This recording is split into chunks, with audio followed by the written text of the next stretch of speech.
To know more about the fascinating folklore of Nagaland, we invite you to follow us, as our stories are the result of arduous exploration in reliable sources like Naga Journal, Intac Archive, Sahapedia, and Eastern Mirror, which preserve and document the cultural traditions of the tribes of Nagaland. Now then, let's begin with this incredible story. Ancient tales tell of a long time ago, when the world was young and the spirits of nature still walked freely on the earth. The forest where the Chitebo tree stands was a place like no other. It was a time when rivers sang eternal melodies and animals spoke to humans in a secret language that has been lost over the centuries. The spirits, known as Terhumiami, took great care of creation, and it was one of them, a being of immense power and goodness called Terhu, who planted the first seed of what would become the Chitebo tree.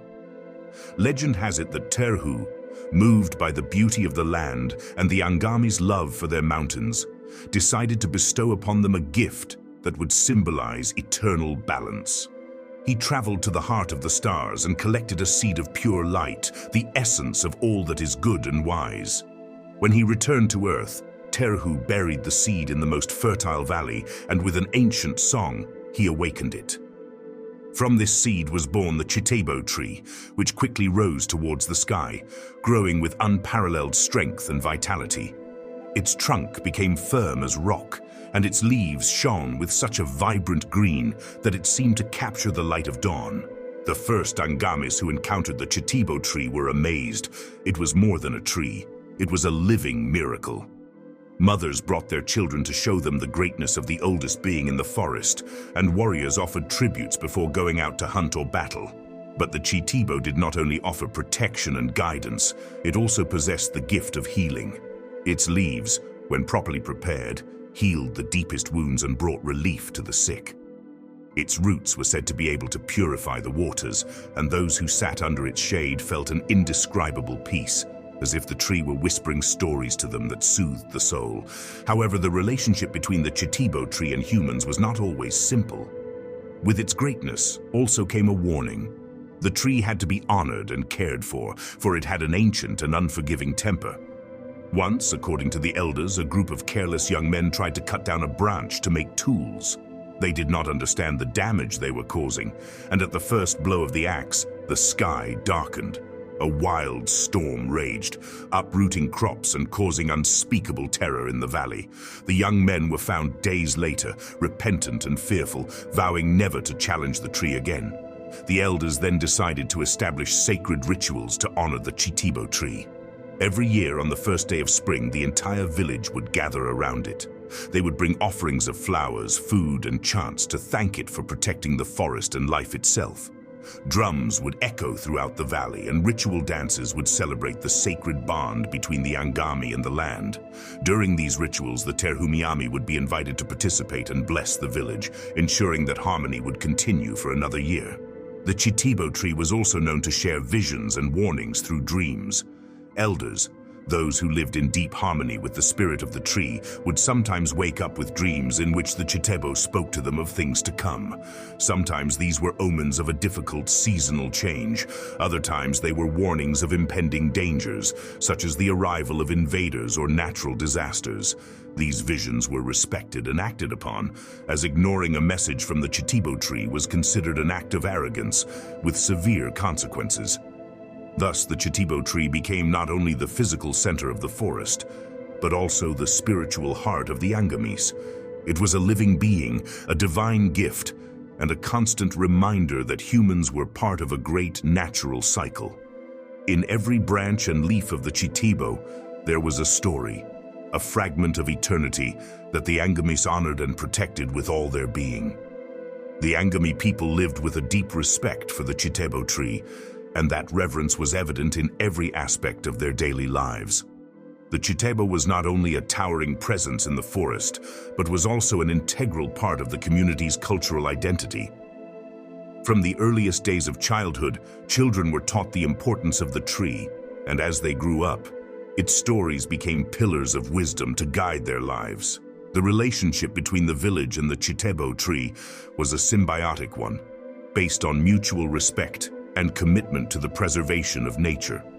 The Angamis saw the Chitebo as a guardian of the balance of the forest, an entity that kept destructive forces at bay and ensured the prosperity of all living creatures.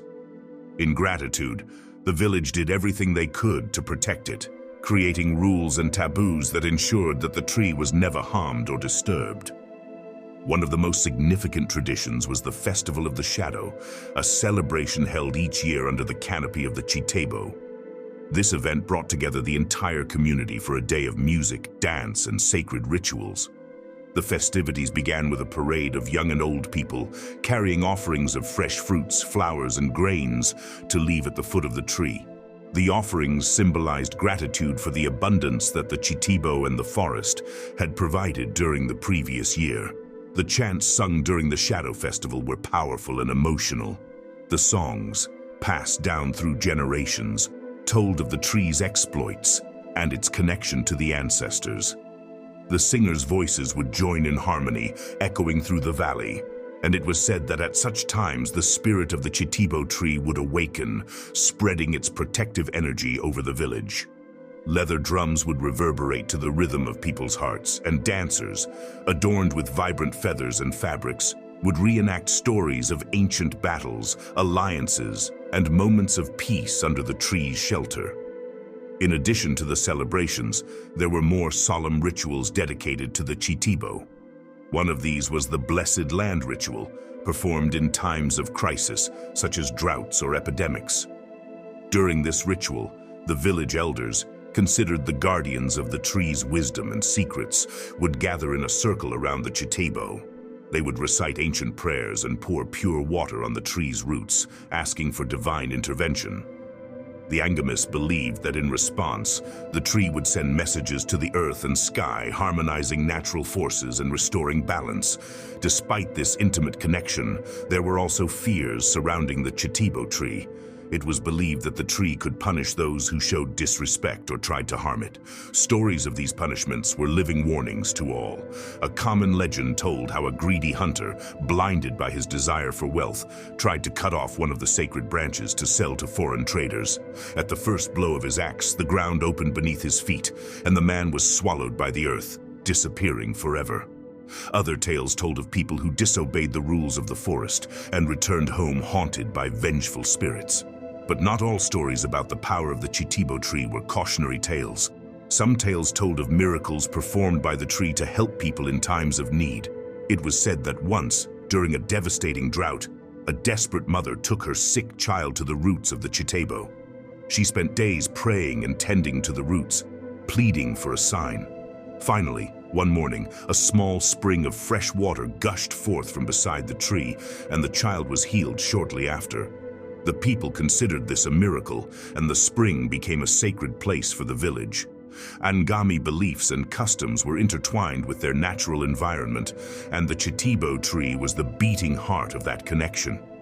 The entire village shared an innate understanding that nature was not something to be owned or controlled, but something to be respected and revered. Even the warriors, known for their bravery and strength, had codes of honor that included the protection of the Chitebo and the entire forest. As the years passed, the stories about the Chitebo tree spread, carrying with them messages about balance, humility, and the interdependence between humans and the earth. These were stories that united the people, strengthening their identity and their commitment to preserving the natural and spiritual legacy that the tree represented. The nights in the Angami hills were serene, but they were also filled with mysteries and secrets whispered by the wind. On one such night, under the pale light of a full moon, the elders gathered around the ceremonial fire. The air was thick with a palpable unease, and the faces of the wise men were marked with worry. They had received a dream, a vision transmitted by the spirit of the Chitebo tree, and they knew that what they had seen was not to be taken lightly. The prophecy came through Terhuzia, the oldest and wisest of the village, known for her connection to the spirits of the forest. For weeks, she had experienced disturbing dreams in which the Chitebo tree wept black sap and the forest withered around her. In her visions, rivers that once sang with life dried up, and animals once abundant and joyful disappeared without a trace. Most terrifying was the presence of faceless shadows that crawled through the valley, emanating a darkness that devoured everything in their path. When Terhuzia spoke, her voice was solemn, laden with a weight that seemed beyond human understanding.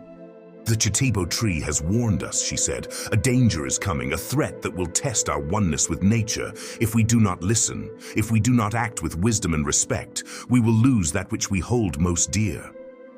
The prophecy had a profound impact on the village. Elders argued for hours trying to decipher the message hidden in the dreams. Some believed it was an omen of an external threat, such as the arrival of outsiders who would not understand the sacred value of the tree or the Angami traditions. Others feared that the danger came from within, such as a change of heart among the young, who might have begun to question old ways in a slowly changing world. Terhuzia's dreams also showed specific signs: a black eagle flying over the tree and a white-furred deer disappearing into the mist. These symbols were interpreted as warning messages, notices that nature itself was reacting to the discord it felt. The elders reminded everyone to carefully observe every detail of the forest, for the Chitebo tree never sent messages without reason. But it was not only the elders who were worried. Some of the village's young people began to experience similar visions. The dreams they shared with each other were even more disturbing. They felt the earth tremble beneath their feet and heard voices from the ancient spirits urging them to protect the Chitebo tree. One night, a young hunter named Mekrieli woke up drenched in sweat, with the tree's words echoing in his mind. "Time is fragile, and the forest remembers. Listen and act, or oblivion will be your legacy." As the people struggled between fear and hope, they decided to reinforce their traditions. Nightly vigils were held around the Chitebo tree, and more fervent prayers were offered. Mothers instructed their children on the importance of respecting the tree's roots, while warriors swore to protect it from any threat, seen or unseen. The atmosphere in the village was charged with uncertainty. The Chitebo tree prophecy was a reminder that even in a world filled with harmony, there was always the possibility of losing balance, but it was also a call to action, a warning that called for wisdom and unity, qualities that the Angamis had always valued. Would the village's commitment be enough to face what was coming? That was a question that only time would answer. The days passed with a growing tension in the air. The prophecy of the Chitebo tree had spread throughout the town, leaving the community in a constant state of vigilance. But it was during the change of season, when the first leaves of autumn began to fall, that the threat materialized. One morning, before the sun had peaked its first rays over the mountains, a group of young shepherds had rushed to the village with alarming news. They had seen strange men in the forest, men carrying shiny axes and wearing clothes that did not belong to any known tribe. These strangers did not move with the respect due to the land. Instead, they marked the trees with cuts and spoke in harsh language. The shepherds had felt a chill run down their spines as they watched the men ignore the whispers of the forest, as if they were blind and deaf to its spirit. The news spread like wildfire through the village, and alarm quickly turned to concern. The elders met in council, discussing the best course of action. Some suggested sending emissaries to speak to the outsiders and warn them about the sacredness of the Chitebo tree and the danger of disturbing the balance of the forest. Others, more cautious, feared that these men would neither understand nor respect Angami beliefs and would only bring more trouble. As the council debated, the village warriors, led by Mekrieli, the young hunter who had dreamed the tree's words, began patrolling the forest's borders. They carried traditional weapons, spears and carved shields, symbols of their commitment to protecting the sacred land.